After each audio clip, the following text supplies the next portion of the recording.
Assalamualaikum warahmatullahi wabarakatuh. Kenalkan, nama saya Syarif Siregar. Saya akan menjelaskan tentang soal UAS. Saya mendapatkan tipe C. Jadi saya akan jawab soal terlebih dahulu, yaitu soal yang saya pilih itu coba saudara analisis ketika perusahaan memutuskan menggunakan metode perpetual dalam pencatatan laporan keuangan akuntansinya.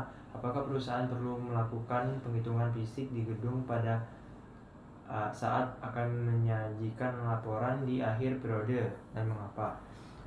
Jawaban saya itu tidak harus diperlukan ketika perusahaan menggunakan metode perpetual dalam pencatatan laporan keuangan akuntansi, di mana persediaan barang terus dipantau secara real time.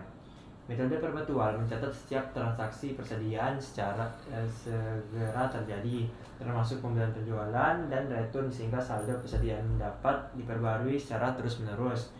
Jadinya tidak perlu diperhitungkan lagi. Nah, karena perpetual ini setiap transaksinya dihitung persediaan barangnya, jadi kita tidak perlu untuk di akhirnya untuk menjadikan laporan untuk akhir periode untuk persediaan barang, karena kita udah terus-menerus menyajikan hasil dari persediaan barang. Nah, untuk soal yang kedua, saya ambil soal nomor 4, yaitu menurut analisis saudara, setelah ketika menyelesaikan pembuatan laporan kertas kerja worksheet, apakah kita perlu membuat laporan keuangan, laporan rugi, laporan laba rugi, laporan perubahan modal, dan laporan posisi keuangan?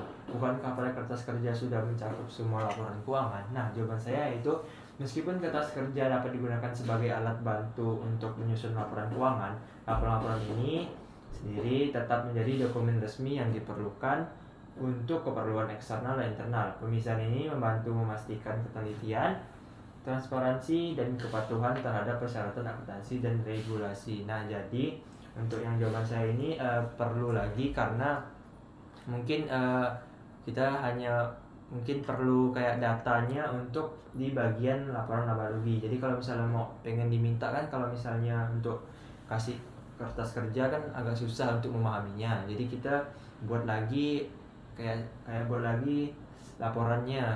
Jadi kayak langsung laporan laba rugi. Jadi tidak perlu cari-cari lagi di worksheet, karena worksheet itu terlalu panjang dan susah. Terus kita lanjut untuk soal yang pertama, yaitu pembayaran TB Wiguna menjual besi kepada TB Umar dengan termin kredit 2/10 N/30 FOB destination point senilai 50. APP barang yang dijual senilai 15. Catat dengan metode perpetual. Nah, karena kita mencatat dengan metode perpetual itu mencatat setiap persediaan barang dagang. Jadinya bakalan ada persediaan barang dagang. Nah, di sini yang pertama yaitu karena di sini kita menjual terus secara kredit, berarti kita dapat piutang. Nah, di sini piutang dagang kita bertambah sebesar 50 di debit, terus penjualannya juga bertambah sebesar 50 di kredit, terus harga pokok penjualannya itu tadi ada 15, jadi 15 di debit, terus persediaan barang dagang berkurang sebesar 15 di kredit. Terus nomor 2, membayar ongkos kirim penjualan tanggal 1 Desember senilai 2. Metode periodik. Nah, karena tanggal 1 ini kita menjual FOB destination point itu kan menjual dengan yang membayar itu yang menjual. Jadi kita yang membayarnya. Jadi di tanggal 2 ini kita membayar ongkos kirim penjualan tanggal 1 senilai Rp2. Metode periodik. Karena ini metode periodik, jadi tidak perlu mencatat persediaan barang dagang. Nah, di sini hanya ada beban kirim penjualan sebesar 2 di debit, terus kas kita berkurang karena kita mengeluarkan ongkos atau mengeluarkan duit untuk mengirim barang, jadi kita duitnya berkurang di kredit sebesar 2. Nah, terus di tanggal 3, TB guna membeli 12 sak semen kepada TB Ardi, termin kredit 10/10 N/30 FOB destination point sebesar Rp12. Catat menggunakan metode periodik. Nah, karena ini metode periodik, jadi tidak perlu mencatat persediaan barang lagi. Di sini ada pembelian. Nah, di sini pembeliannya diletakkan di debit sebesar 12 perak dan 12 rupiah. Terus utang dagangnya, karena kita di sini membeli secara kredit, berarti utangnya bertambah. Nah, utang dagang bertambah di kredit sebesar 12. Nah, terus Untuk yang nomor 4, mereturn 2 sak semen kepada TBRD karena semen beku. Nah, kita mereturn. Di sini ada secara perpetual. Nah, kalau secara perpetual berarti persediaan barang dagangnya pasti akan dicatat. Nah, untuk utang dagangnya di sini berkurang karena apa? Karena yang awalnya kita utang 12 saks, 12, jadi kita mengurangkan 2. Jadi kita hanya perlu bayarnya, jadi kita hanya perlu tarifnya kita anukan dengan Rp2. Nah, di sini 2 kita catat utang dagangnya berkurang sebesar 2 di debit, terus persediaan barang dagangnya juga berkurang sebesar 2 di kredit karena ada persediaan barang yang hilang. Bukan hilang sih, kita return. Terus nomor 5, melunasi pembelian semen tanggal 3 Desember metode perpetual. Berarti ada catatan persediaan barangnya lagi nih. Nah, di sini karena kita melunasi pembelian semen, di sini berarti adanya utang dagang. Nah, utang dagang ini berkurang karena kita udah bayar, berarti utangnya harus kita kurangkan. Karena kita udah bayar pasti utangnya berkurang. Jadi sini utang dagang berkurang sebesar 10. Kenapa 10? Karena 2-nya kan udah di return. Jadi terus kasnya ini kita sekarang kita mengeluarkan uang, berarti kasnya berkurang. Nah, berkurang di kredit sebesar 9. Kenapa berkurang di hanya 9? Padahal kita bayarnya 10. Nah, jadi di sini karena kita membayarnya di tanggal 5, karena di sini terminnya itu 10/10, berarti kita dapat diskon 10%. Nah, 10% dari 10 itu 1. Jadi diskon, jadi persediaan barang dagang atau diskon persediaan barang dagang ini jadinya kita jadikan letak di 1. Nah, jadi kasnya 9, persediaan barang dagang 1 di kredit. Terus yang nomor 6, menerima pelunasan dari TB Umar atas transaksi tanggal 1 Desember. Nah, metode perpetual berarti mencatat persediaan barang lagi nih. Nah, di sini karena kita menerima pelunasan berarti kita dapat uang. Nah, di sini berarti kasnya bertambah. Kas bertambah sebesar 49 di debit. Kenapa 49 hanya 49? Padahal di sini harganya sebesar 50. Nah, karena di sini dia melunasi di tanggal 6 dan terminnya itu 2/10, berarti dapat diskon 2%. Nah, 2% dari 50 itu 1. Dapat hasilnya di sini diskon penjualannya 1, terus piutang dagangnya 50 di kredit. Terus ini kita tambahkan, dapat hasilnya 141, terus kredit ditambahkan juga, dapat hasilnya 141 dan hasilnya balance. Terus lanjut di buku besar. Nah, di buku besar ini kita disuruh mencari buku besar nama akun kas saja. Jadi di sini pertama saya lakukan yaitu yang perpetual. Nah, untuk perpetual itu terdapat 2 transaksi, yang pertama di tanggal 5 dan di tanggal 6. Nah, untuk di tanggal 5 itu ada di jurnal umum sebesar 9 di kredit, terus di tanggal 6 ada di jurnal umum sebesar 49 di debit. Nah, karena ini kredit ketemu debit, berarti kita kurangkan. Karena kredit 9 kita kurangkan dengan 49, dapat hasilnya 40 kita letakkan di debit karena debitnya ini besar. Jadi kita letakkan di 40. Yang menangnya debit. Terus untuk yang periodik, itu ada di tanggal 2. Nah, untuk di tanggal 2 ini ada di jurnal umum sebesar 2 kredit, sebesar 2 di kredit. Jadi hasilnya untuk periodik itu terdapat 2. Nah, selanjutnya kita ke jurnal penyesuaian. Nah, untuk di jurnal penyesuaian ini mungkin agak cukup panjang. Nah, yang pertama, soal pertama itu kita akan mengerjakan yang perpetual dulu. Soal yang pertama yaitu pembayaran gaji setiap bulannya adalah tanggal 26 tiap bulan. Tanggal 26 tiap bulan. Bulan Desember ini toko tetap buka selama tanggal 27 sampai 31 Desember. Gaji karyawan 2/50 dari 2 per hari. Karyawan yang masuk kerja terdiri dari 5 staf penjualan dan 5 staf administrasi. Berarti kita cari dulu beban gaji penjualannya. Nah, untuk yang gaji penjualannya, karena di sini gaji karyawannya 2 per hari, 2 rupiah per hari. Karena di sini harinya ada 27 sampai 31, yaitu ada 5 hari. Berarti kita kalikan 5 kali 2 dapat hasilnya 10, berarti 10 rupiah. Nah, untuk 10 rupiah ini kita kalikan dengan jumlah orang yang ada di staf penjualan. Nah, staf penjualan itu kan ada 5, berarti 10 kali 5 yaitu dapatnya 50. Untuk beban gaji administrasi juga sama, karena ini sama 5, berarti 5 hari kita kalikan dengan 2 rupiah, dapat hasilnya 10 rupiah. Terus 10 rupiah kita kalikan dengan 5 orang yang ada di staf administrasi, yaitu 5 juga, berarti 10 kali 5 dapat hasilnya 50. Nah, jadi beban gaji administrasinya 50 di debit. Terus utang gajinya sebesar 100, karena kalau kita tambahkan dua-duanya dapat hasilnya 100. Jadi di kredit. Terus untuk beban gaji, nah di sini beban gaji, utang bank dengan BNI untuk modal kerja dengan cicilan bunga 30% per tahun selama 5 tahun. Pinjaman cair pada tanggal 1 Mei 2019. Cicilan pokok dan bunga dibayar setahun sekali. Cicilan pertama jatuh tempo pada tanggal 1 Mei. Nah, untuk ini kita cari dulu utang banknya. Utang banknya ini kan ada 30 di soal. Terus untuk bunganya. Nah, untuk bunganya itu kan 30%. Nah, karena ini 30%, berarti 30 rupiah itu kita kalikan dengan 30% dapat hasilnya 9. Berarti ini 9 per tahun untuk harganya, cicilannya. Terus untuk yang per bulan berarti 9 dibagi dengan 12. Nah, 9 bagi 12 itu dapat hasilnya 0,75. Nah, 0,75. Karena di sini cicilannya di soal Mei sampai Desember, yaitu sampai 8 bulan, berarti 8 kita kalikan dengan 0,75 dan hasilnya 6. Nah, di sini untuk beban bunganya dapat hasilnya 6 di debit. Terus untuk utang bunganya dapat 6 di kredit juga.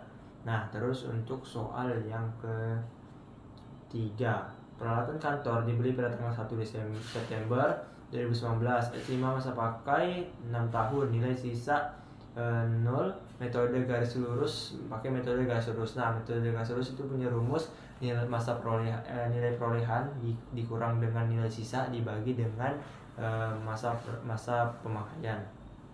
Karena di sini nilai perolehannya untuk yang peralatan di sini untuk di saldo sebelumnya itu 60. Nah, karena di sini tidak ada nilai sisa, jadi kita tidak bisa mengurangkan. Berarti 60 kita kurangkan dengan 0, dan hasilnya 60 juga. 60 kita bagi dengan masa pemakaian. Nah, masa pemakaiannya itu 6. Berarti di sini 60 bagi 6 dapat hasilnya 10. Jadi beban depresiasi peralatan kantor itu 10 di debit, terus akumulasi depresiasi peralatan kantor itu 10 di kredit juga. Nah, untuk nomor 4, bayar asuransi kebakaran untuk 1 Januari 2019 sampai tanggal 31 Desember 2023. Nah, di sini kita cari dulu asuransinya di saldo sebelumnya itu terdapat 50. Nah, 50 ini kita bagikan dengan jumlah tahunnya, yaitu tadi kan bayar asuransi kebakaran untuk 1 Januari 2019 sampai 31 Desember 2023 itu ada 5 tahun, berarti 50 kita bagikan dengan 5 dapat hasilnya 10. Nah, jadi beban asuransi itu bertambah sebesar 10 di debit. Terus asuransi di garis muka itu juga 10 di kredit. Nah, untuk nomor 5, perhitungan fisik perlengkapan 31 Desember 2019, saldo akhir sebesar 25. Nah, berarti kita cari dulu yang awalnya, yang di nilai saldo. Nah, nilai saldo itu yang peralatan toko. Ini bukan, kita hitungan perlengkapan, fisik perlengkapan. Nah, di sini perlengkapan sebelumnya itu nilai saldo sebelumnya itu 40. Berarti 40 kita kurangkan dengan 25, karena di sini kan yang sisanya 25. Jadi kita mau ngitung yang sudah dipakai, yaitu 40 kita kurangkan dengan 25 dapat hasilnya 15. Jadi beban perlengkapan toko kita letakkan di debit sebesar 15, terus perlengkapan tokonya kita letakkan di kredit sebesar 15. Nah, habis itu nomor 6. Nah, untuk nomor 6, peralatan toko dibeli pada tanggal 1 Januari 2019. Estimasi masa pakai 5 tahun. Nilai sisa 40. Metode garis lurus. Nah, pakai metode garis lurus lagi, yaitu dengan rumus nilai perolehan dikurang dengan nilai sisa dibagi dengan masa pemakaian. Nah, untuk itu berarti kita harus cari nilai perolehan dari peralatan. Nah, untuk peralatannya itu sebesar 140. Kita bagi dengan nilai sisa yaitu 40 jadi 100, terus kita bagi dengan masa pemakaian yaitu 5. Jadi 100 dibagi dengan 5 hasilnya 20. Nah, yaitu beban depresiasi peralatan toko itu 20 di debit, terus akumulasi depresiasi peralatan toko itu sebesar 20 di kredit. Terus kita lanjut lagi, tagihan listrik, air, dan telepon bulan dan Desember baru diterima di awal Januari 2020. Total tagihan 8 dan dialokasikan toko 50% dan kantor 50%. Nah, berarti kita cari dulu beban listrik, air, dan telepon toko. Untuk itu karena dialokasikan 50-50, berarti 8 kita kalikan dengan 50% dapat hasilnya 4. Berarti beban listrik, air, dan telepon toko 4. Untuk beban listrik, air, dan telepon kantor itu juga 50%. Jadi 8 dikali 50% yaitu dapatnya 4 juga. Jadi di sini beban terus kita letakkan dua-duanya di debit.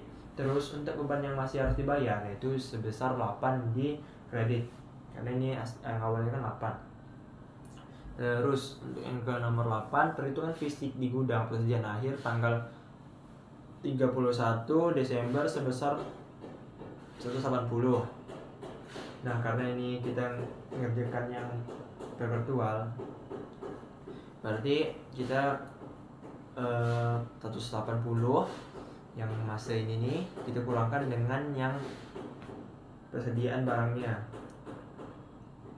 Perhitungan fisik persediaan akhirnya yaitu persediaan awalnya tuh 230, yang untuk akhirnya 180.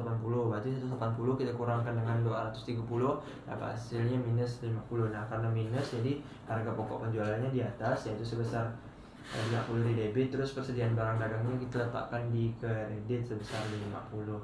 Nah, untuk jurnal penyesuaian yang metode periodik. Nah, untuk metode periodik itu hampir sama semua kecuali di nomor 8 nanti. Nah, yang pertama dulu nomor 1.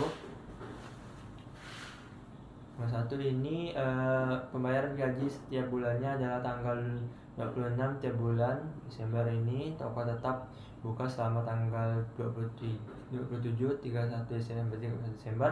Terus gaji karyawan 2 per hari. Karyawan yang masuk kerja terdiri dari 5 staf ini dan 5 staf administrasi. Nah, untuk itu sama juga kita cari dulu beban gaji penjualannya. Untuk beban gaji penjualannya itu tadi 5 dikalikan 2 rupiah, 5 hari dikalikan 2 rupiah dapat hasilnya 10 rupiah. 10 rupiah kita kalikan dengan 5 orang yang bekerja di untuk staf penjualan dapat hasilnya 50. Terus untuk beban gaji administrasi juga kita samakan, 5 kali 2 dapat 10, 10 kali 5 dapat 50. Nah, jadi beban gaji administrasinya 50 juga. Untuk utang gajinya yaitu akumulasikan dapat hasilnya 50 tambah dapat hasilnya 100 utang gajinya. Untuk beban gaji penjualan dan beban gaji administrasi kita letakkan di debit 50-50. Terus untuk utang gajinya kita letakkan di kredit sebesar 100. Nah, untuk yang nomor 2 ini juga sama, utang bank dengan BNI untuk modal kerja dengan bunga 30% per tahun selama 5 tahun. Pinjaman cair pada tanggal 1 Mei 2019, cicilan pokok dan penjualan dibayar setahun sekali, cicilan jatuh tempo pada tanggal 1 Mei. Nah, ini juga sama, 30 rupiah dikalikan 30% dapat hasilnya 9. Terus 9 tahun nih, terus 9 per tahun nih, terus 9 kita ubah karena ini untuk per tahun kita ubah jadi per bulan. Nah, untuk per bulan kita ubahnya dengan 9 bagi 12. Nah, untuk 9 bagi 12 ini dapat hasilnya 0,75 lagi. Terus untuk 0,75 lagi kita kalikan dengan 8 karena ini dari Mei ke Desember. Jadi 8 dikali 0,75 dapat hasilnya 6. Dari sini beban bunganya 6 kita letakkan di debit, terus utang bunganya kita letakkan di kredit sebesar 6 juga. Untuk nomor 3 ini juga sama. Untuk nomor 3, peralatan kantor dibeli pada tanggal 1 September 2019, estimasi masa pakai 6 tahun, nilai sisanya 0, metode garis lurus. Jadi berarti ini kita pakai metode garis lurus, yaitu nilai perolehan dikurang dengan nilai sisa dibagi dengan masa pemakaian. Nah, untuk yang ini peralatan kantor dibeli pada tanggal 1 tadi, estimasi memakainya 6 tahun dan nilai sisanya 0. Berarti untuk peralatan kantor itu sebelumnya itu 60 dikurang 0, 60 tetap. 60 dibagi dengan nilai masa pemakaian itu di sini ada 6, berarti 60 dibagi 6 itu 10. Beban depresiasi peralatan kantor itu 10 di debit, terus akumulasi depresiasi peralatan kantor itu 10 di kredit. Nah, terus kita lihat lagi nomor 4, bayar asuransi kebakaran untuk 1 Januari 2019 sampai 31 Desember 2023. Nah, kita cari dulu asuransinya. Untuk asuransi di neraca saldo sebelumnya itu 50. Karena ini dari 2019 ke 2023 itu 5 tahun, berarti 50 kita bagi 5 dapat hasilnya 10. Jadi beban asuransinya kita letakkan di 10 di debit, terus asuransi dibayar di muka sebesar 10 juga di kredit. Nah, lanjut lagi nomor 5, perhitungan fisik perlengkapan 31 Desember 2019, saldo akhir sebesar 25. Nah, karena ini menghitungkan persediaan fisik perlengkapan tanggal 31 Desember 2019, saldo akhirnya sebesar 23, berarti kita kurangkan dulu yang awalnya. Nah, awalnya itu ada 40, berarti 40 kita kurangkan dengan 25 yang di soal, dapat hasilnya 15. Nah, inilah yang dipakainya 15. Beban perlengkapan toko sebesar 15 di debit, terus perlengkapan toko itu sebesar 15 di kredit. Kita lanjut lagi nomor 6. Untuk nomor 6 sama juga, peralatan toko dibeli pada tanggal 1 Januari 2019, estimasi masa pakai 5 tahun, nilai sisanya 40, metode gas lurus. Nah, untuk metode gas lurus juga sama lagi, masa perolehan, nilai perolehan dikurang dengan nilai sisa, terus dibagi dengan nilai masa pemakaian. Nah, di sini untuk yang awalnya nilai perolehannya itu sebesar 180, kita kurangkan dengan sisa yang di soalnya itu 40. 140 dikurang dengan 40 dapat hasilnya 100, terus dibagi dengan masa pemakaiannya itu ada di soal ada 5, berarti 100 dibagi 5 dapat hasilnya 20. Nah, beban depresiasi peralatan toko itu sebesar 20 di debit, terus akumulasi depresiasi peralatan toko itu sebesar 20 di kredit. Nah, untuk nomor 7, tagihan listrik, air, dan telepon bulan Desember baru terima di awal Januari 2020. Tanggal tagihan Rp8 dan diakumulasikan toko 50% dan kantor 50%. Nah, ini juga sama soalnya dan jawabannya pun caranya juga sama, yaitu pertama kita cari beban listrik, air, dan telepon toko. Berarti di sini Rp8 dikalikan dengan 50%. Terus dapat hasilnya 4 di debit. Terus beban listrik, air, dan telepon kantor juga sama kan, dibagi 5, dialokasikan 50%, berarti 8 dikalikan 50%, hasilnya dapat 4. Dapatlah di sini beban listrik, air, dan telepon kantor 4 di debit. Terus beban yang masih harus dibayar itu sebesar 8, karena tadi di soal 8, berarti diletakkan di kredit sebesar 8. Terus untuk nomor 8. Nah, untuk nomor 8 ini, untuk yang diprodik ini agak panjang. Perhitungan fisik di gudang persediaan akhir tanggal 31 Desember sebesar 180. Tambahan informasi metode prodik, saldo awal persediaan itu 100. Nah, untuk ini kita ada rumusnya sendiri, yaitu yang pertama kita harus mencari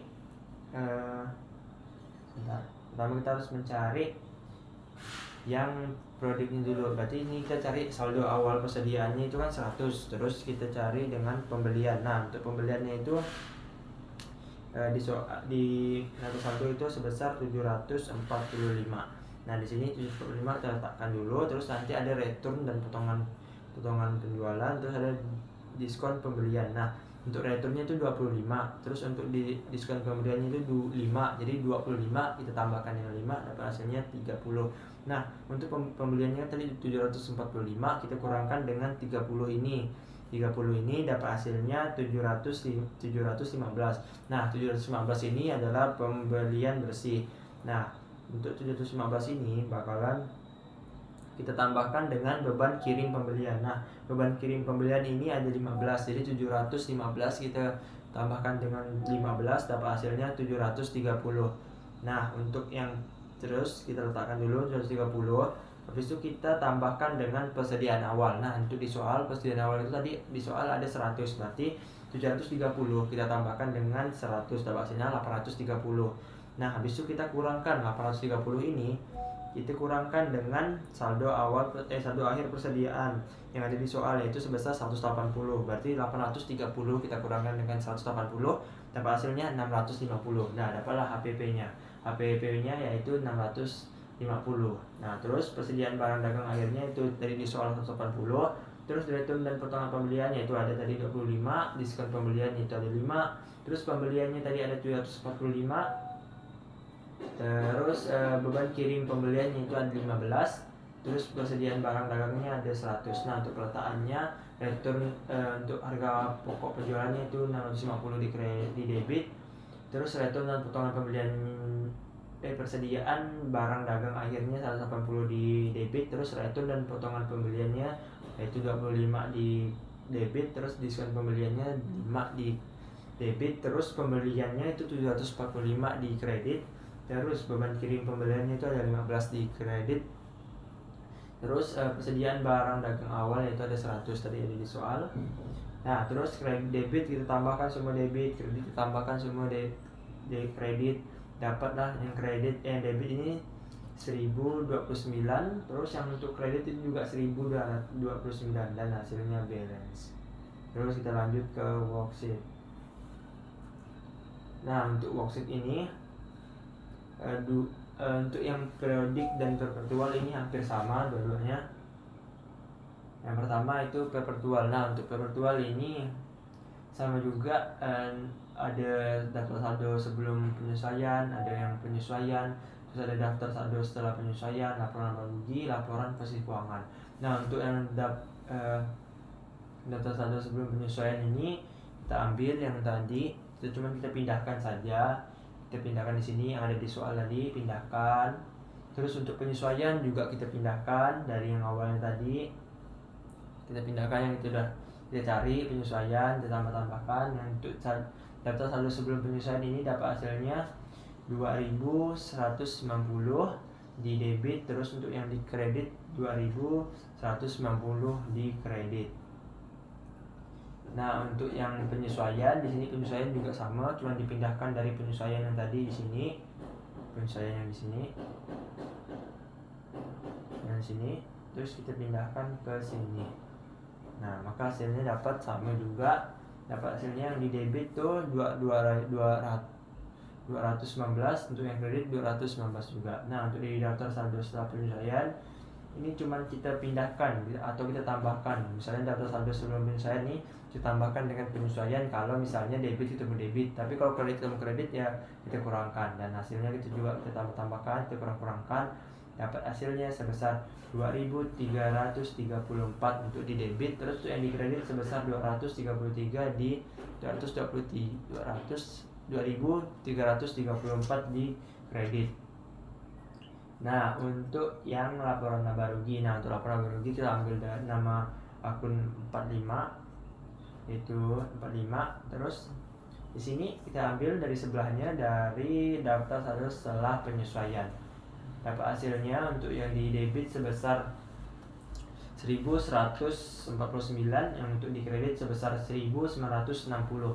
Ini tidak balance tapi tenang. Kita kurangkan dulu 1960, kita kurangkan dengan 1149, dapat hasilnya 811. Nah, untuk 811 ini selisihnya kita letakkan di kredit karena yang kredit itu nominal paling sedikit. 811 ini kita tambahkan dengan yang di atasnya yaitu 1149, dapat hasilnya 1960. Nah, 1960 ini untuk yang kredit. Terus untuk yang debit karena yang di bawahnya kosong, berarti kita cuma turunkan yang 1960, turunkan dan hasilnya balance yaitu sebesar 1960. Nah, untuk yang untuk laporan posisi keuangan. Nah, untuk laporan posisi keuangan kita ambil kode akun 123. Nah, 123 ya ini kita ambil dari daftar saldo setelah penyesuaian juga, cuma kita pindahkan. Untuk debit itu sebesar 1185. Terus untuk yang kredit sebesar 374. Nah, ini juga kita kurangkan 1185, kita kurangkan dengan 374, kita kurangkan dapat hasilnya 811. Nah, ini sama dengan sebelahnya, tapi tidak balance untuk yang di itu, belum balance, tapi kita tinggal tambahkan yang di bawahnya. Jadi 374 ditambahkan dengan 811 dapat hasilnya 1185. Nah, untuk 1185. Nah, untuk yang sampingnya itu yang di debit juga 1185. Jadi kita cuma turunkan karena di bawahnya tidak ada angka, kita turunkan dapat hasilnya 1185 dan hasilnya balance dengan sebelahnya. Terus untuk yang periodik, nah untuk yang periodik ini hampir sama, cuman tidak sama benar tapi hampir. Untuk penyataannya hampir sama. Kayak misalnya di sini ada daftar saldo sebelum penyesuaian, ada penyesuaian, terus ada daftar saldo setelah penyesuaian, laporan laba rugi, terus laporan posisi keuangan. Nah di sini yang dibedakan cuma ada nominalnya yang beda, karena yang terakhir yang di penyesuaian itu kan juga sedikit berbeda dari yang nomor 8. Nah di daftar saldo sebelum penyesuaian, daftar saldo sebelum penyesuaian ini kita ambil dari yang sebelumnya, kita pindahkan dan dapat hasilnya. Yang untuk di debit sebesar 2.220, untuk di kredit sebesar 2.220 dan hasilnya balance juga sama. Terus untuk di penyesuaian, nah untuk di penyesuaian juga sama, kita ambil dari penyesuaian sebelum penyesuaian yang periodik. Misalnya periodik yang kita kerjakan tadi, yaitu dapat hasilnya yang di debit sebesar 1.029 dan di kredit sebesar 1.029 dan hasilnya balance juga. Nah di sini ada perbedaan sedikit yang untuk perpetual dan periodik. Kalau perpetual kan yang penyesuaiannya cuma 219, kalau yang periodik itu 1029.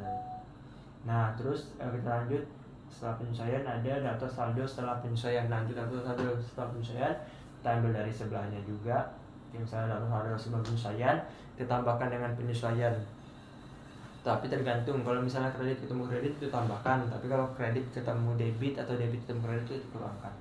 Nah setelah kita tambah atau kita kurangkan, untuk yang debitnya dapat hasilnya 2.334, untuk kreditnya dapat hasilnya 2.334. Nah untuk yang laporan laba rugi itu kita ambil dari nomor kode akun 45 lagi. Untuk yang debit sebesar 1.149, untuk yang kredit sebesar 1.960 dan hasilnya tidak balance. Tapi tidak apa-apa, kita kurangkan 1.960, kita kurangkan dengan 1.149 dan hasilnya dapat 811. Nah untuk 811 ini kita letakkan di yang di debit, karena yang debit itu kecil. Jadi 1.149 kita tambahkan dengan 811, dapat hasilnya 1.960. Nah untuk yang sebelahnya karena tidak ada nominal, berarti kita cuma turunkan dan dapat hasilnya 1.960 dan hasilnya balance untuk yang laporan laba rugi. Untuk laporan posisi keuangan, kita ambil dari nomor kode akun 123. Itu kita ambil, setelah kita ambil dapat hasilnya itu debit. Debit itu sebesar 1.185 di kredit di debit. Terus untuk di debit sebesar 374. Nah untuk di sini kita kurangkan lagi 1.185, kita kurangkan dengan 374, dapat hasilnya 811. Nah 811 ini kita letakkan di kredit karena kredit yang kecil. Jadi 374 kita tambahkan dengan 811, dapat hasilnya 1.185. Nah di sini untuk yang untuk debitnya kita turunkan saja karena tidak ada nominalnya di bawahnya, dapat hasilnya 1.185 dan hasilnya balance. Nah kita lanjut lagi ke laporan keuangan. Nah untuk laporan keuangan ini karena laporan keuangan periodik dan perpetual itu sama, jadi kita satukan saja. Nah untuk yang pendapatan ini, untuk yang laporan laba rugi yaitu ada pendapatan. Nah pendapatan ini ada penjualan. Nah penjualan ini ada dapat sebesar 1.960, terus dikurang dengan return dan potongan penjualan sebesar 30, terus diskon penjualan sebesar 25. Kita kurangkan dapat hasilnya 1.905. Itu untuk penjualan bersih. Nah terus kita kurangkan lagi dengan harga pokok penjualan, yaitu sebesar 650. Jadi 1.905 kita kurangkan dengan 650, dapat hasilnya 1.255. Itu adalah laba kotor. Nah di bawahnya itu ada beban usaha. Nah beban usaha ini ada beban-beban, yaitu beban gaji penjualan sebesar 180, beban sewa sebesar 20, beban depresiasi peralatan kantor toko sebesar 20, beban peralatan toko 15, beban kirim penjualan 10, beban listrik air telepon toko sebesar 19, terus beban listrik sebesar 15, beban penjualan lainnya sebesar 40. Kita jumlahkan semua, dapat hasilnya 310. Itu total beban penjualan. Itu di bawahnya ada lagi beban administrasi. Nah beban administrasi itu ada beban gaji administrasi sebesar 80, beban depresiasi peralatan kantor sebesar 10, beban asuransi sebesar 10, terus beban listrik air telepon kantor sebesar 14, terus beban bunga sebesar 6, terus beban administrasi lain-lain sebesar 5. Kita tambahkan semua, dapat hasilnya 125. Nah, untuk ini kita tambahkan dari 319, kita tambahkan 125, dapat hasilnya 4. Nah, untuk 4 ini dapat, itu adalah total beban usaha. Nah, habis itu pendapatannya kita tambahkan dengan beban total beban kita kurangkan dengan total beban usaha. Jadi 1255 kita kurangkan dengan 444 ini 444, kita kurangkan dapat hasilnya 811. Jadi inilah laba bersihnya. Terus untuk yang di laporan perubahan ini, ekuitas ini, yaitu ada saldo awal, saldo sebelum jurnal umum yaitu 25 modal sahamnya, terus saldo labanya sebesar 110, terus total ekuitasnya 145. Kita tambahkan. Terus untuk yang laba bersihnya itu ditambahkan, yaitu tidak ada untuk modal sahamnya, tapi di saldo laba itu ada sebesar 811. Terus kita letakkan di total ekuitasnya sebesar 811. Nah, untuk di dividen itu dikurang, yaitu sebesar 40. Untuk di modal saham tidak ada, untuk di saldo laba ada sebesar 40. Jadi total ekuitasnya 40. Terus untuk saldo akhirnya, yaitu modal saham itu 25, saldo labanya 891, untuk total ekuitasnya 916. Nah, untuk laporan posisi keuangan, untuk yang asetnya yaitu ada aset lancar. Aset lancar ini ada kas sebesar 250, ada piutang dagang sebesar 450, persediaan barang dagang sebesar 180, terus ada asuransi di BRI Muka sebesar 40, terus ada perlengkapan toko sebesar 25. Ini total aset lancarnya yaitu sebesar 945. Nah, untuk aset tetapnya itu sebesar peralatan toko ada 140, akumulasi depresi peralatan toko sebesar min 40, terus peralatan kantor itu sebesar 60, terus akumulasi dari peralatan kantor itu sebesar 25. Ini kita kurangkan 140, kita kurangkan dengan 40, kita tambahkan 60, kita kurangkan dengan 25, dapat hasilnya 135. Nah, dari total aset lancar kita tambahkan dengan total aset tetap, dapat hasilnya 1080. Untuk liabilitas lancar itu ada utang dagang sebesar 20, terus ada utang gaji sebesar 100, terus ada beban gaji yang masih harus dibayar sebesar 8, terus ada utang bunga sebesar 6, terus ada utang bank sebesar 3,75. Nah, ini kita tambahkan semua dan hasilnya dapat untuk yang total liabilitas lancar itu sebesar 137,75. Untuk liabilitas jangka panjang itu ada utang bank yaitu sebesar 26,25, terus ada total liabilitas jangka panjang itu 26,25. Terus ini kita tambahkan, dapat hasilnya total liabilitas sebesar 164. Dari yang 137,75 tambahkan 26,25, dapat hasilnya 164. Terus yang ekuitasnya itu ada modal saham sebesar 25, terus ada saldo laba sebesar 891. Terus total ekuitasnya itu kita tambahkan, dapat hasilnya 916. Nah, untuk total liabilitas dan ekuitasnya kita tambahkan dari 164 kita tambahkan dengan 916, dapat hasilnya 1080 dan hasilnya balance. Dan terima kasih dari saya. Assalamualaikum warahmatullahi wabarakatuh.